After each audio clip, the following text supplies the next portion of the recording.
Bukod sa napakaraming magagandang benepisyo dito sa pamamaraan namin sa pag-alaga ng mga baboy, meron din tayong nakikita dito ng mga disadvantages na kailangan mo ring bantayan bago ka mag-umpisa at dapat ay piliin mo muna kung ano ba yung paraan ang nais mong tunguhin. Doon muna tayo sa mga napakagandang benepisyo sa ganitong pamamaraan ng pag-alaga ng mga baboy. At isusunod din natin yung mga nagiging disadvantages naman pagdating sa ganitong paraan. Sa magandang benepisyo, dito sa mga ganitong pamamaraan ay hindi mo na kailangan ng maraming tubig.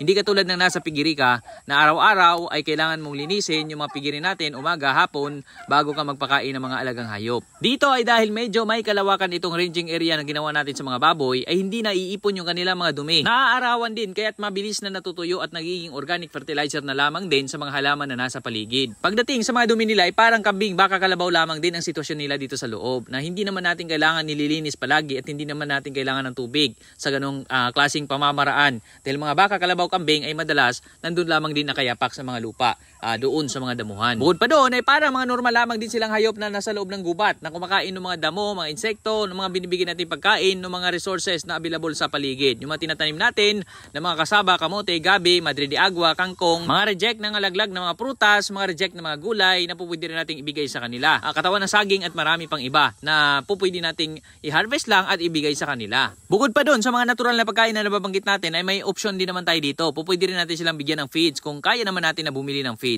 Sa amin kasi majority sa mga pinapakain namin ay mga natural na pagkain dahil nga doon sa mahal din ng feeds. Kung saan ito mga natural na pagkain, ito na may akma din doon sa mga pangangailangan nila. Dagdag pa sa benepisyo nito ay yung mga alaga natin ay maluwag na nakakahinga, maluwag na nakakagala kung saan nila gustong pumunta. Nakapunta sila sa wetland, nakakapunta rin sila sa mga dryland dito sa area ng loob ng ranging area natin. Nakakasilong sila sa ilalim ng mga puno, naglulublob sila sa ilalim ng mga damuhan kung saan gusto nilang mas malamig at sila man ay pupwede ring sumilong doon sa mga ginagawa natin mga maliliit na mga bahay-bahay dito ng mga alagang baboy, ng mga alagang kambing. Hindi na nila kailangan pumidlas dahil libreng-libre sila sa paligid kung saan nila gustong magpunta. Within the range na nilambat natin kung saan ay nandun din naman lahat ng gustong-gusto nilang puntahan. At bukod pa dyan sa mga nababanggit natin ay napakarami pang mga magagandang benepisyo pagdating sa ganitong pamamaraan ng pag-alaga ng mga baboy.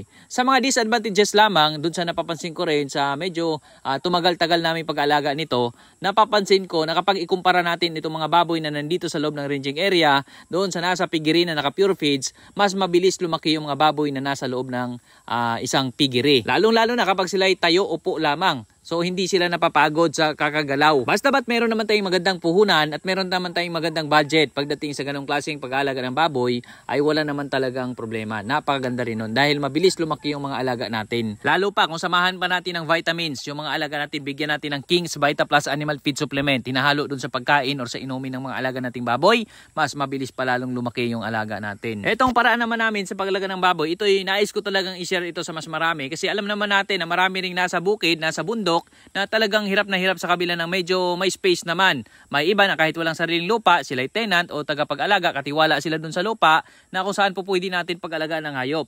Meron kasi iba mga niyugan. So yung niyog ay minsan lang naman nag-harvest dyan. So yung ilalim ng niyugan ay pwede pa tayong maglagay dyan ng dagdag nating pangkabuhayan bilang sideline. Para sa panahon ng pangailangan ay meron tayong agad na maibibenta. Kung halimbawa ay tayo nagpapaaral ng ating anak, meron tayong maibenta na pang tuition, or kapag meron tayong emergency na pangailangan ay meron din tayong agad na maibenta upang magamit na inaalagaan lamang natin sa ating silong na merong iilan katulad ng baka, kalabaw, kambing na damo lamang ang ating pinakapuhunan doon sa paligid. No, kung meron lang tayong inalaga ang baka, kalabaw, wala nang problema. Merong iba nakikialaga lang muna para magkaroon naman sila ng parte, no, hanggang sa nagkaroon sila medyo pangmatagalang tiyagaan lamang, pero talagang epektibo. Kaysa naman lagi nating inaalala na ako ay magninegosyo, mamumuhunan, pero wala ka pa namang ginawa kasi wala ka pang puhunan. So sa ilan, kahit walang puhunan, inumpisa nila sa pagkikialaga, ikot talaga ng mga mapagkakatiwalaan, ay madalas ay meron din naman talagang nagtitiwala. Lalo na sa mga kakilala na natin, na meron ding mga alagang hayop na hindi naman nila kayang alagaan ang lahat ng alaga nila.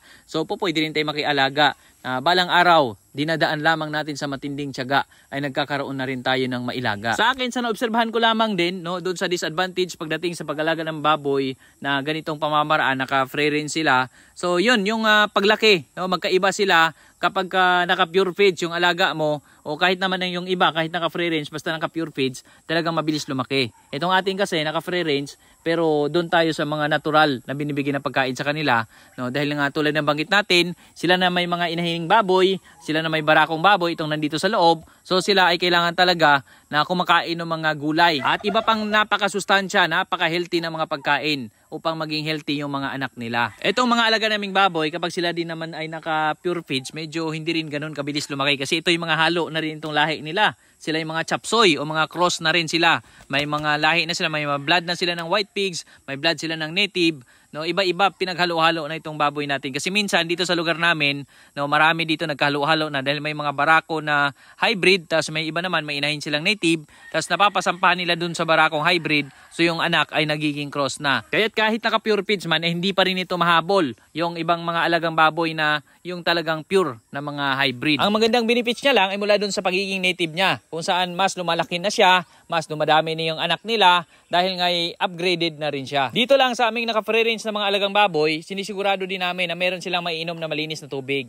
Kaya dito sa loob, meron din silang naiinom dito na galing mismo sa bukal. Dahil meron din parte itong free range area natin na may bukal din. Kaya nakakainom sila doon ng malinis na tubig. Bukod pa doon, ay meron din tayong lagayan ng mga maiinom nila. At minsan ay maaari din tayo makapagbigay sa kanila ng feeds na may halong tubig o kay darak na hinaluan natin ng tubig na nilalakay dito sa kanilang kainan or sa kanilang higupan ng tubig dito sa loob ng ranging area. May mga pagkakataon din ako minsan ay natutuyuan yung bukal doon sa inuman nila, kaya dapat ay meron din kahit papaano'y gripo na ating napapatakbo dito. Kaya sa amin, meron din kaming hose na ilalagay dito kung saan ay galing naman doon sa pinaka deep well namin upang tuloy-tuloy na masuplayan ng tubig itong mga alagang baboy. Isa rin kasi sa pinakakailangan yan ng mga baboy natin kahit na naka-free range sila, so kailangan din nila lagi ng tubig dahil ngayon sila ay uhawin din dahil sa lawak ng kanilang ginagalaan, sa lawak ng kanilang nilalakaran. Itong ranging area natin ay umaabot ito sa halos mga 2.5 hektarya itong nilambat namin na kung saan ay nakakagala itong mga baboy natin.